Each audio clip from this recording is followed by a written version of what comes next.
பார்க்க போவது சிங்கம், நரி மற்றும் கழுதை கதை. ஒரு காட்டில் பல விலங்குகள் வாழ்ந்து வந்தன.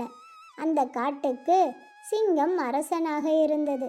சிங்கராஜாவிற்கு கழுதையும் நரியும் மந்திரிகளாக இருந்தனர்.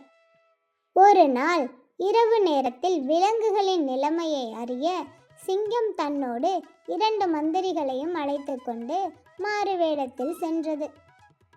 அவ்வாறு செல்லும்போது திடீரென ஏதோ மிருகத்தின் கூக்குரல் அதிகமாக கேட்டது. 3 பேரும் மிகவும் பயந்து நடுங்கினார்கள். ஐயையோ, நமக்கு தெரியாமல் ஒரு மிருகம் காட்டில் நுழைந்து விட்டது என்று நினைத்து கொண்டார்கள். அதனால் மூவரும் வேகமாக ஓடிப்போய் ஒரு மல்லிகை தோட்டத்தில் ஒளிந்து கொண்டார்கள். சிறிது நேரம் அமைதியாக இருந்தார்கள். அதன் பிறகு எந்த ஒரு மிருகத்தின் கூக்குரலும் கேட்கவில்லை. பிறகு 3 பேரும் இனிமேல் நமது உயிருக்கு ஆபத்து இல்லை என்று புரிந்து கொண்டார்கள். அவர்களுடைய பயமும் நீங்கியது. அப்பொழுது கழுதை சிங்கத்திடம், ராஜா, ஏதோ ஒரு மனம் வருகிறதே என்று கூறியது. உடனே சிங்கம், ஆமாம், அது என்ன மனம் என்றால் அரளிப்பூவின் மனம் என்று கூறியது. உடனே கழுதை, இது அரளிப்பூவின் மனம் இல்லை, இது மல்லிகை பூவின் மனம் என்று கூறியது. என்ன, மல்லிகையின் மனமா?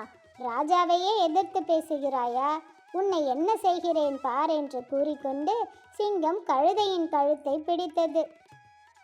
உடனே கழுதை, என்னை மன்னியுங்கள், வேண்டுமானால் நரியிடமே கேளுங்களேன் என்று கூறியது. என்ன நரியாரே, இது மல்லிகையின் மனமா அரளியின் மனமா என்று நரியிடம் கேட்டது சிங்கம்.